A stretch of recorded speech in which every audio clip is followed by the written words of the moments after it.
Vox Box Podcast, Episode 17.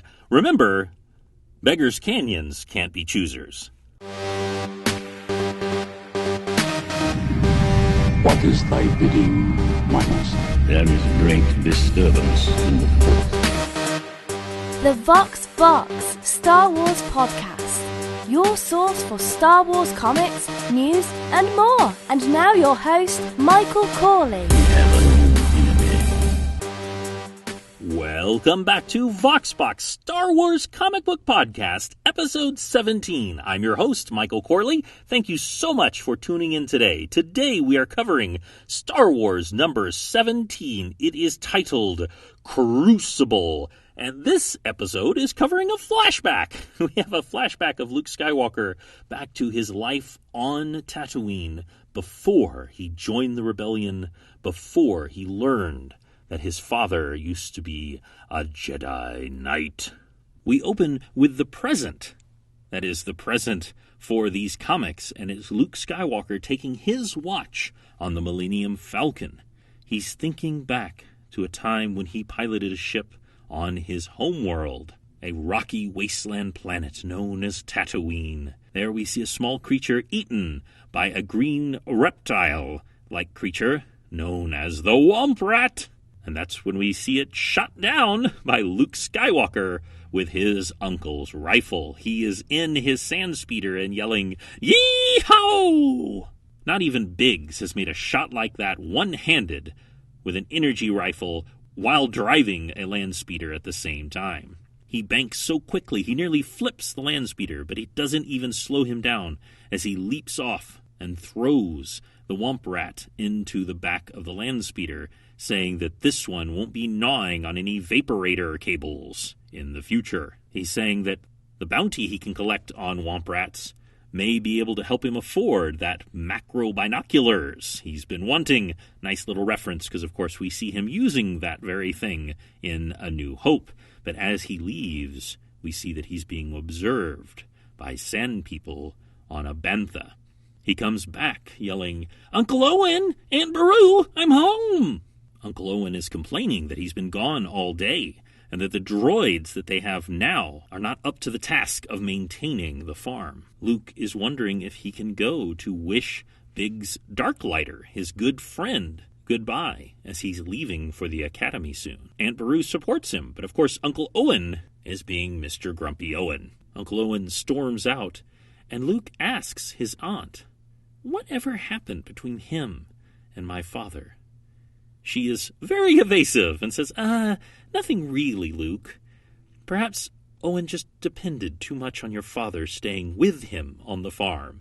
Now, it's important to remember that at this time, Empire Strikes Back had not yet come out. They are still working with the only information they have, which is A New Hope, and so the writers have license to say things like that. Luke does notice that whenever he mentions the Academy, that Uncle Owen gets very persnickety. We see it's nighttime, and Luke is working on the Skyhopper, a very small flying vehicle, and he is getting it into tip-top shape.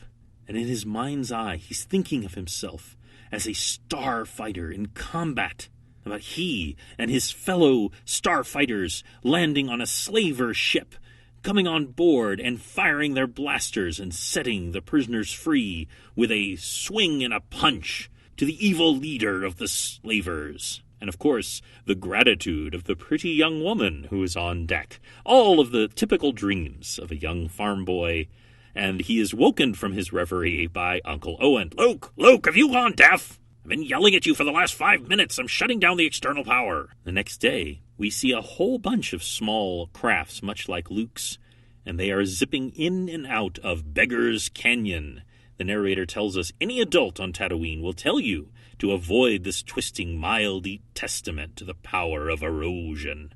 But any teenager will tell you that it's one of the few places on this planet to find thrills. He sees his friend Biggs Darklighter in a purple ship, and they are both heading into the canyon. Both Luke and Biggs are the only ones with the skill to get in the very narrowest areas of Beggar's Canyon. Biggs is so skilled he's able to pull in front of Luke even in this tiny little area, and suddenly Biggs throws on his retro rockets. and Luke has no choice but to pull up or collide.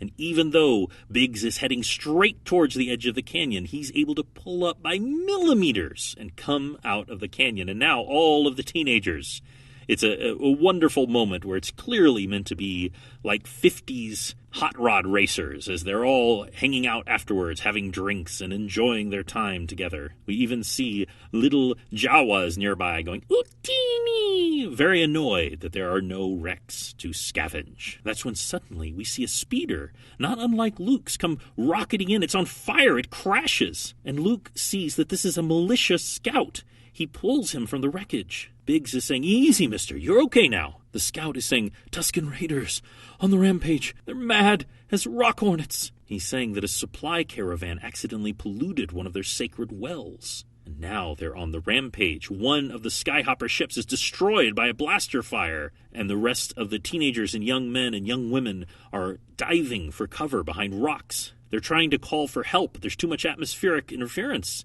They won't be able to get help until the sun's set. Luke and Biggs, as being one of the best pilots, are going to try to go and get help. Otherwise, this raiding party may get to Anchorhead and thousands may be killed because the Sand People are on the rampage. But as they're making their way to the ship, one of the Sand People comes out of nowhere and throws his gaffy stick, and it strikes Biggs in the shoulder. He's not only bleeding, but he realizes that the gaffy stick was tipped with sandbat venom. Luke not only has to let people know about the attack, but he has to get Biggs to a med droid before he dies. There's only one way to get there in time to save Biggs' life, and that's to go through the Diablo Cut that no one has been able to do before. For good reason, because it's supposed to be impossible. Luke is thinking about whether or not he can do it, and that means that it's time for... Dramatic reenactment. Okay, Mr. Darklighter. Diablo Cut it is. Somebody's got to be the first, why not us? Only trouble is, up to now I've been a moisture farmer who plays around with a skyhopper and daydreams about being a star pilot. This is going to take far more than that, and there's no reason to believe I've got it. The reading of Luke Skywalker trying to save Biggs was read by Dan White from the expanded Fandomverse.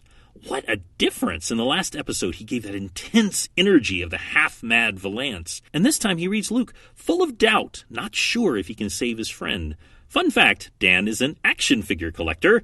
I bet he has Luke and Biggs. You can find him at the expandedfandomverse.com. Thanks, Dan! Luke heads down into the Diablo Cut. It's down in the darkness of the caverns. The narrator says, "Boy and Skyhopper must become one, or lose all." He finally makes it out, only to be shot at by the Tusken Raiders. However, he's moving so swiftly that he's able to evade most of the shots, but as they move away, some of the shots do catch the afterburners, and they catch flame. However, he's able to plow it into the sand just in time to keep it from exploding. He's able to get to his homestead. And Uncle Owen comes running out. "Luke, have you gone mad?" And Luke is yelling, "Get a med pack for Biggs, Uncle Owen.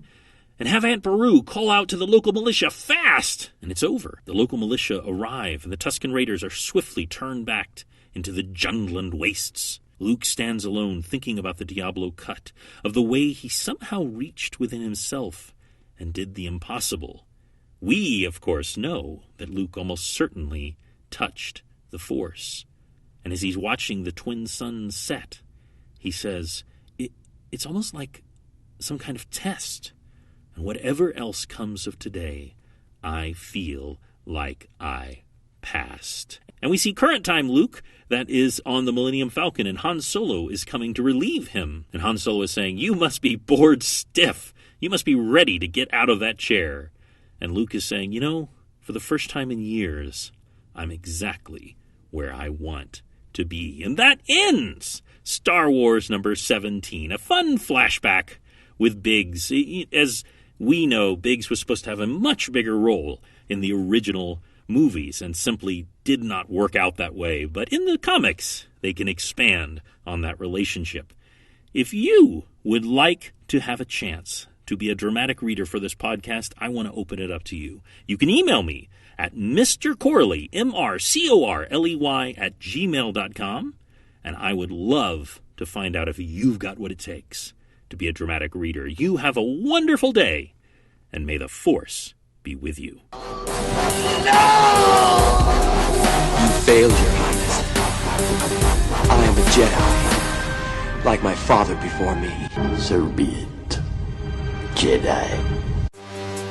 Thank you for listening to the Vox Box Star Wars podcast. Go to voxboxpodcast.com to see panels from today's comic. Have a great day, and may the Force be with you. Hello, my name is Dan White. I am a co-host on the Expanded Fandomverse podcast. Today I'll be doing a reading from Star Wars issue 17, and I'll be playing the part of Luke Skywalker.